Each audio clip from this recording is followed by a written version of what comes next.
everyone, welcome to the channel. My name is Georgia and today I'm going to be watching Season 3 Episode 1 of Heartstopper.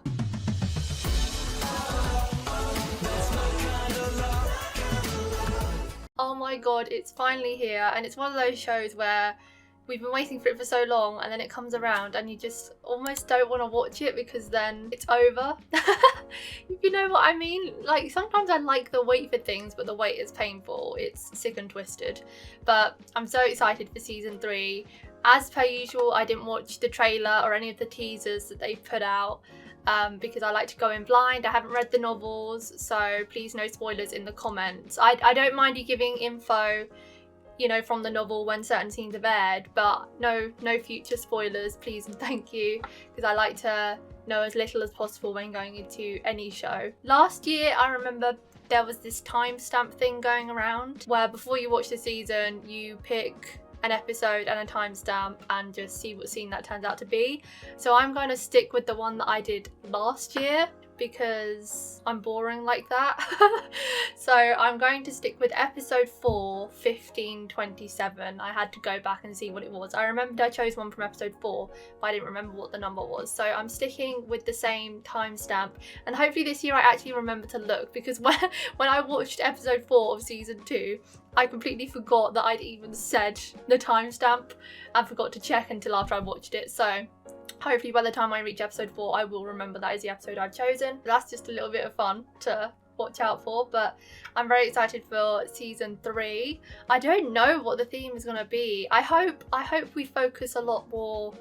I mean, season 2 did a good job of it, but I hope we see Charlie starting to process his trauma and opening up to people more. I remember at the end of season 2, the final scene, Nick got Charlie to open up to him. They had that really emotional moment, and then Charlie left and Nick's face was filled with worry. So I think that we might see a lot of Nick worrying about Charlie this season, now that he knows about his past, because a lot of season 2 was Charlie worrying about Nick and wanting him to have the perfect coming out experience, and now I think it's going to be a bit more serious with Nick worrying about Charlie's mental health. I hope so, at least, because I think it's a very serious topic and it needs to be explored rather than just brushed under the rug. But it's Heartstopper, I'm sure they will do the storyline justice however they choose to do it. I'm just so excited to see the characters again, and I know that Ben isn't in this season, so I'm happy. Well, I've just remembered as well, I'm always so excited for the soundtracks of this show. I found so many great independent artists just from Heartstopper, artists that I just never heard of. The song choices are always so spot on and beautiful. Nick, I have something to tell you. I love you. Oh yeah! I love with you, and I just wanted you to know. He was going to text him in the final ep. I hope you do. I want you to feel the same way too eventually. Oh, he already does. Didn't Nick nearly say it? He was saying like, I love your hair, I love your smile, and then he just stopped there. I think he was going to say it back, and then Charlie was about to text him, and they ended it there. Oh, it's a good job I didn't remember that, realistically. The episode's called Love. This is it. This is it. We're starting off strong, guys. Stop spying on me. Stop declaring It's your her love so loudly, job. then. She's your sister. I don't want him to have to say the awkward I love you too because he feels obligated to. You don't think he feels the same? He's literally obsessed with you. Straight facts. Hi. Hi. What? I've never seen you in a vest before. Well, I've never seen you in a cap before. Living up to his rugby lad name in that vest, isn't he? Oh, there. The animations. Guys, because I don't rewatch things really. Like, I haven't rewatched season 2 or 1 of Heartstopper since season 2 aired. I'll come out and say it. There are certain things that you really love, but you don't want to rewatch them. I feel like I'm exposing weird parts of myself today. There are some shows that I will rewatch parts from all the time, and I still love it just as much. But then there are some shows that are so great, you feel like you can't just rewatch scenes. I feel like If I was going to rewatch Heartstopper, I wouldn't just rewatch a scene, I would rewatch the whole season. And I just can't find the time to sit down and watch the whole season, if you know what I mean. But seeing this now, seeing their interactions, seeing everything about these characters, it just instantly takes me back to those times when I watched the other seasons and everything I loved about it. Nick and Charlie simply saying hi to each other, making me want to scream my lungs out. The animations just filling me with nostalgia, and I don't even know why it fills me with nostalgia. I think this whole show is just nostalgic because it's teenagers, it's British as well. I think that really helps it for me. If it was American teens, it wouldn't feel as real to me, because American teen shows, it always feels like there's adult actors playing them, so it doesn't quite hit the same. But British, you know, I get the references, it feels like home, just Charlie's house. It looks like a normal house, not these massive Americanized mansions that people live in shows. It really hits the spot for me in a lot of ways, and I think that's why everyone loves Heartstopper. There's something for everyone. Haven't we had pizza at yours like 4 times in the past week? Not pizza. Pizza 4 times in a week?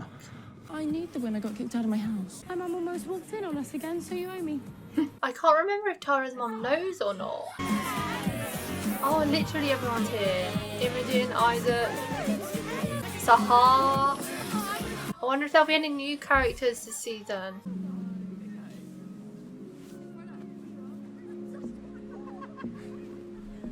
He's probably got some body image issues. He's thinking he doesn't want to take his top off. I love you. This isn't real. Well, thank you. Oh no, it's one of those horror nightmares. Oh no. That. Sorry. We all think of the worst possible scenarios, and it stops us from doing so many things. Sorry, we'll get you another one. Nick! Stop kissing your boyfriend and hurry up! It's raw. It's raw. How Those up close shots are not it, Tao. No one wants that angle. It's for my girlfriend. She's over there. Official girlfriend. It's been a whirlwind. Why are you flexing so hard? She doesn't care. Tao. See, I got 1, 2, so we're matching. Look, E for L. Oh. This is the sappiest thing you've ever Okay, done. your turn, your turn. Okay, close your eyes. Tao proving himself to be the best boyfriend ever. Hello. Wanting to cook her a candlelit dinner. Buying her matching bracelets with each other's initials on. Who knew he was this sappy? Actually, kind of did, because he has abandonment issues, so he's bound to treat her like a queen. But you know, I just love to see it. A flower. You got me flowers when you first asked me out, so... We don't talk It's about so that. ridiculous. I love it. I want the most romantic summer ever with you before you go to Lambert. Oh, Well, yeah. I support that idea. This whole reaction is going to be me going, oh yeah, when I remember the events of season 2. I'll be on next team. Come on, Darcy, girls, stick together. I don't care, I hate gender. We're gonna win anyway. It's not fair to have a 4-1 team. Chris? I'm alright, thanks. Jack Maddox, 10 Things I Hate About Plato. Gender queer. We've always got to keep an eye on the books that Isaac's reading. I want to tell Nick that I love him. Charlie, you're already dating him. Yeah, I know, but I want to say the words I love you. Well, why don't you just sit here staring at him all day instead then? That'll work. I'm not staring. I don't really get the appeal. What, with anyone? No, not really. Oh, Isaac opening up to Charlie as well. Do you think you're asexual then? Probably. Probably aromantic too. I don't really know what that is. That's alright, you can Google it later. I love you. Oh, I love you too. So much easier to And say if it you to can say him. that to me, you can definitely say it to Nick. That is totally different and you know it. Everyone in this friendship group is so different, and yet they all come together and work well. It's amazing. Pass again! Ah, Imogen! Watch out, you'll get seagulls coming round. You're not hungry? Guess I'm a slow eater today. You could always go somewhere just Do us. you guys want ice lollies or are you just going to keep flirting? I'm so glad that Nick is picking up on the signs and he's not publicly announcing, like, Charlie, why aren't you eating? Have a chip, Charlie. He's going over to him, whispering, saying they can go somewhere just the two of them to make him feel more comfortable because he's obviously anxious about it. He seemed to be very anxious this whole day. It could be played off as he's just anxious about telling Nick that he loves him, but we know he has issues surrounding himself as a whole, and he won't eat, and he probably doesn't want to take his shirt off because he doesn't feel like his body is up to scratch when compared to someone like Nick. There's some dysphoria there. So as much as a trip to the beach sounds like fun, there are these things that cross your mind when you're someone that has these kind of issues that other people might not pick up on if they don't think about it themselves. Oh, Tao, you're probably not going to see her for 5 whole minutes. Oh, are you going to be okay? Isaac has caught 2 of them just non-stop staring at their partners today. Don't worry, the honeymoon period won't last forever. It might. She's been chatting to her gran a bit on the phone and she wants Darcy to live with her. I think it's just been a bit, you know, I feel bad. We all need a break from people. When someone you love's in trouble, do anything to help them. Am I the only one who's stressed about starting sixth form? Guess I've just been distracted by...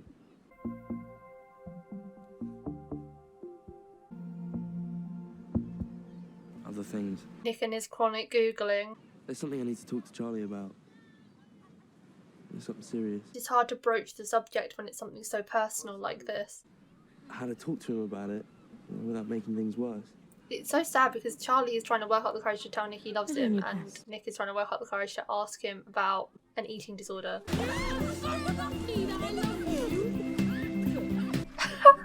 Another Nick watching Tara and Darcy in the Element scene. Where should I put you? Where should I put you? Alright. He actually did it this time. This is so reminiscent of the season 1 finale. That's still my favourite episode of the whole show. I need to talk to you about something. Yeah, I do too. They're so different things. I think you have an eating disorder. I just care about you so much, and I can see how much worse it's been getting recently. I'm just trying. I don't think I do. I know that I've got some issues. You don't need to worry about me. No. He won't accept that there is problems, and he just feels like he's imposing himself on Nick because he's worrying about him. He always feels like he's a burden to everyone, and to know that Nick is worrying about him now, it probably makes him feel even worse about himself because he doesn't want him to stress out. He wanted everything to be perfect for Nick in season 2, and that mindset won't have just dissipated now that we're on a new season. He probably still wants Nick to have everything he wants, for everything to be just right, and he'll feel like he's a stressor on Nick now, so he isn't perfect. I feel so much for Nick though, because I don't know how he should go about this. He's brought it out with Charlie, Charlie's brushed it off, but it's not his place to really spread it around, like mentioning it to their friends. It's kind of exposing that part of him, isn't it? Unless he went to Charlie's family, but still, it's not his place. But it's in Charlie's best interest. It's such a difficult situation to navigate. Is that what you wanted to talk about as well? No. Yeah. No.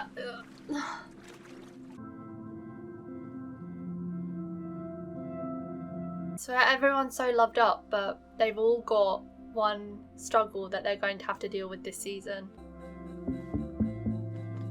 Oh. I think David's stolen my goggles. Oh, I can't believe you're not leaving me for David. 3 whole weeks. Is he? Where's he You'll be in going? Walker and I'll be stuck here. Holiday. 3-week holiday. Bloody hell. Movie after? Only if it's not Marvel. Ah, yes. But you have no taste.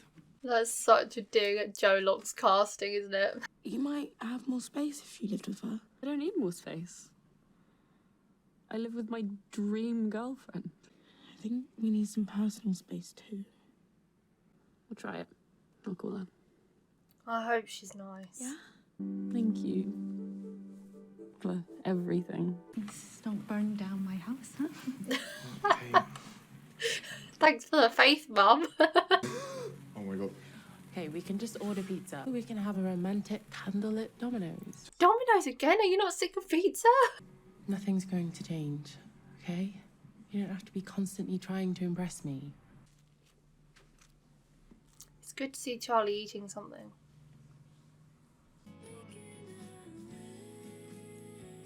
Oh, he's got the Vi flag.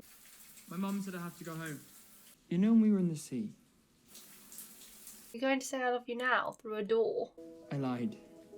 When you asked me whether the eating thing was what I wanted to talk to you about, I was actually going to say that I love you. Oh, I didn't think he'd do it.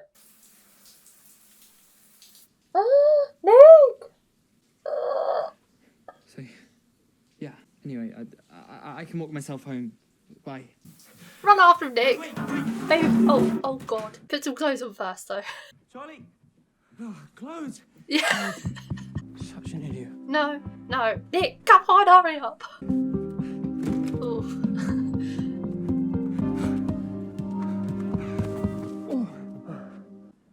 You said it when I was in the shower. Sorry. No S word. Not how I expected it to go, but the moment felt right for him, so that's all that Say matters. what you said again, please. It's embarrassing. I love you. Because I love you too. You're not just saying that because I said it, are you? Charlie.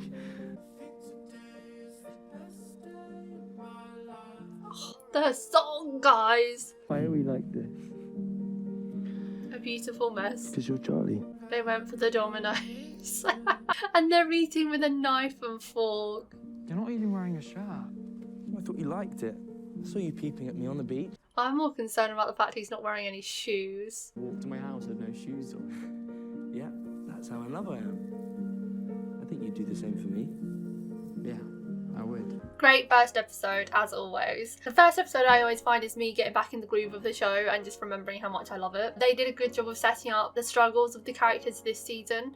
They're all still so happy together. All the couples, the friendship group as a whole, they're all really happy and love each other, but there are real life stresses that they've implemented that they're going to have to deal with. Like Tao and Elle are going to be in a long distance relationship when Elle goes off to college. Tao is trying so hard to make the most out of every moment with her and spending as much time with her as possible because they won't have the chance to see each other whenever they want soon enough because she'll be quite far away. He's very worried about Charlie and his eating habits, and he doesn't really know how to broach the situation. He tried this episode, but Charlie just brushed it off. And I don't really know how to go about it with Nick because Charlie does have a problem and he does need to speak to someone. You know, he needs to go to a therapist or he needs to have some kind of help to get through this and realise that it is a problem. But how does Nick go about getting him that help? If he just tries to speak to Charlie about it and Charlie keeps brushing it off, they're gonna get nowhere. Maybe Tori is the best bet. I don't really know what Nick should do. I just hope Charlie starts looking after himself, and hearing that Nick is going to be on holiday for 3 weeks makes me a bit worried because Nick is Charlie's fail-safe, and without him there for these 3 weeks I worry that he could end up spiralling. And Tara and Darcy, obviously they've been living together over the summer, but it's a bit too much for Tara spending all day every day together, which is so understandable. I mean, we all like to have alone time. Even the most extroverted of people, I'm sure, like to be alone even for 5 minutes during the day. It's nothing on their relationship and it's nothing on Darcy as a person that she wants some time away from her. It's just what humans need. We can't socialise 100% of the time. I know I can't. My social battery gets exhausted. My social battery definitely gets exhausted. So hopefully Darcy's grandmother is lovely and she ends up being happy living with her and that she doesn't live too far away, because I don't want her to have to move far and they be separated as well. I definitely think it is for the best that they live in separate places because they are young as well. Living together that young is quite stressful. It almost feels like having to mature too quickly because it's quite a serious thing. I think it's good, and I'm proud of Tara and Nick as well. I'm proud of, and Charlie, you know what, I'm proud of everyone for just being able to communicate the thing that they've been thinking about all in this first episode. The things that have been plaguing them, everyone said them. Charlie told Nick he loves him, Nick told Charlie he thinks he has an eating disorder, and Tara told Darcy that she thinks she should move out. I was thinking, okay, right, so next couple of episodes is when they'll all be revealing this stuff, but no, they did it all in this episode. They move things quick in Heartstopper and I like it. Oh, and Isaac coming out to Charlie was really beautiful as well. Charlie's response was great, saying that he doesn't really know what being aromantic is, and Isaac told him to Google it, and then that tidbit later on of him actually Googling it and letting Isaac know that he did, and he told him anyway that he supports him and the whole group will support him, so he should tell them when he's ready. He accepted him. Of course he was going to. I mean, could you imagine if Charlie didn't? Hopefully he will be able to tell the rest of the group. I hope that James is in this season. That was his name, right? I'm not 100% certain actually. I think it was James. The guy that Isaac or the guy that liked Isaac last season. I know his real name, Bradley Richards. He was great on Celebrity Big Brother, by the way, if anyone saw him on that. Loved it. I always thought he was really sweet, so I want to see him again. And oh my god, Mr. Ajayi and Mr. Farouk. Let's get back to school ASAP, please. Can summer be over already? That's for today, guys. I can do my reaction to season 3 episode 1 of Heartstopper. If you want access to my uncut reactions, the link to the Patreon page will be in the description below. Leave a like if you enjoyed, and I'll see you next time for episode 2. Bye. I like 'em sweet but naughty, dimples on the cheeks, I bet you taste